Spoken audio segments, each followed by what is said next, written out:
नमस्कार, मैं लीशा। आप देख रहे हैं स्टेट मिरर हिंदी। नजर डालते हैं 25 बड़ी खबरों पर। बलूचिस्तान के रेलवे स्टेशन पर जोरदार धमाका। धमाके में अब तक 15 से ज्यादा लोगों की मौत, 15 से अधिक घायल। मौके पर पहुंची पुलिस बचाव दल। जम्मू कश्मीर विधानसभा में सीएम उमर अब्दुल्ला ने स्पीच दी। उन्होंने अपने स्पीच में आर्टिकल 370 जम्मू कश्मीर को रियासत बनाने के साथ कई पहलुओं पर सरकार को घेरा। पश्चिम बंगाल के मथुरापुर जिले के बीजेपी सोशल मीडिया संयोजक पृथ्वीराज नस्कर की बेरहमी से हत्या। पार्टी ने कहा, इसमें कौन शामिल है और किस मकसद से शामिल है, इसका अंदाजा हर कोई आसानी से लगा सकता है। सीएम हेमंत सोरेन के निजी सचिव के ठिकानों पर छापा। सुनील श्रीवास्तव के रांची स्थित आवास पर आयकर विभाग ने की छापेमारी कार्रवाई।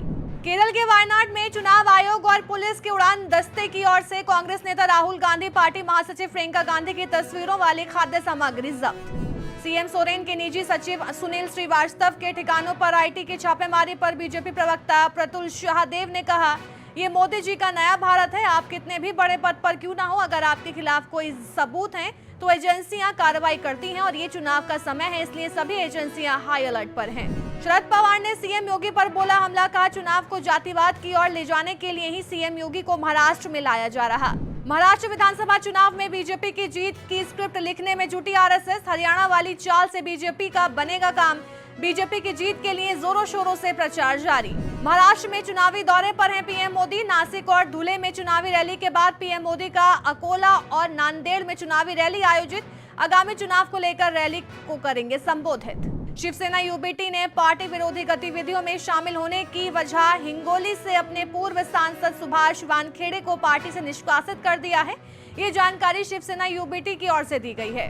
सीएम योगी ने लखनऊ के इंदिरा गांधी प्रतिष्ठान में आकांक्षा हाट 2024 का किया उद्घाटन। ये कार्यक्रम यूपी की महिलाओं को सशक्त बनाने की दिशा में एक और पहल। यूपी उपचुनाव पर डिप्टी सीएम ब्रजेश पाठक ने कहा, पूरी तैयारियां हैं, हम सभी 9 सीटें जीतने जा रहे हैं। समाजवादी पार्टी पूरी तरह डिरेल्ड हो चुकी है, उनका पर्दाफाश हो चुका है, जनता उन्हें नकार चुकी है। झारखंड विधानसभा चुनाव के चलते गृह मंत्री अमित शाह का झारखंड में जनसभा और रोड शो। कई जिलों में अमित शाह जनसभा को करेंगे संबोधित। जमशेदपुर के रोड शो को करेंगे संबोधित। बिहार के नेता प्रतिपक्ष तेजस्वी यादव का आज जन्मदिन है। वो आज अपना 35वां जन्मदिवस मना रहे हैं। उन्होंने गया जिले में चुनाव प्रचार के दौरान पार्टी कार्यकर्ताओं की उपस्थिति में केक काटकर अपना जन्मदिन मनाया। जेपी नड्डा के बिहार दौरे पर आरजेडी नेता तेजस्वी यादव ने कहा, वो यहाँ ये देखने आए हैं कि सीएम नीतीश कुमार ठीक है या नहीं। आज बड़ा दिन है। आज के ही दिन नोटबंदी की गई थी। हम उन सभी लोगों को श्रद्धांजलि देते हैं जिन्होंने नोटबंदी के दौरान अपनी जान गंवाई। पंजाब में अरविंद केजरीवाल आप उम्मीदवारों के लिए होशियारपुर के चब्बेवाल और गुरदासपुर के डेरा बाबा नानक में करेंगे चुनाव प्रचार। सीएम भगवंत मान रहेंगे मौजूद। जनरल अनिल चौहान ने सैन्य मामलों के विभाग और भारत के यूएसआई की एक संयुक्त पहल प्रोजेक्ट शौर्य गाथा किया लॉन्च। इस परियोजना का उद्देश्य शैक्षणिक कार्यक्रमों और पर्यटन के माध्यम से भारत की सैन्य विरासत को संरक्षित और बढ़ावा देना है।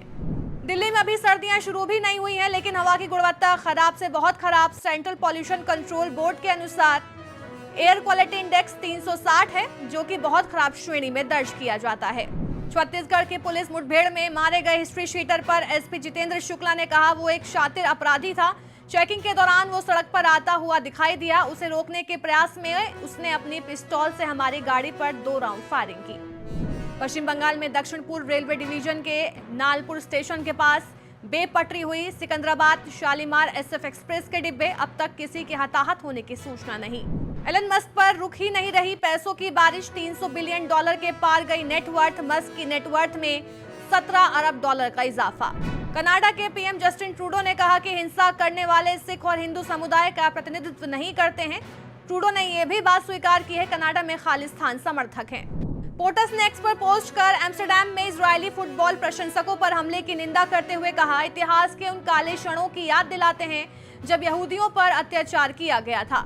बढ़ते फैशन स्टेटमेंट पर अनुपम खेर की राय, मुझे लगता है कि फैशन सेंस वो है जो आपको कंफर्ट महसूस कराए, लेकिन सच में मुझ में वो सेंस नहीं है। ऐसी बहुत सी चीजें हैं जिन्हें मैं कैरी नहीं कर सकता। 202 रनों के टारगेट के जवाब में साउथ अफ्रीका की टीम 144 रन बनाकर हुई ऑल आउट। टीम इंडिया ने 61 रन से मैच में मारी बाजी। वरुण चक्रवर्ती और रवि बिश्नोई रहे भारत के सबसे सफल गेंदबाज।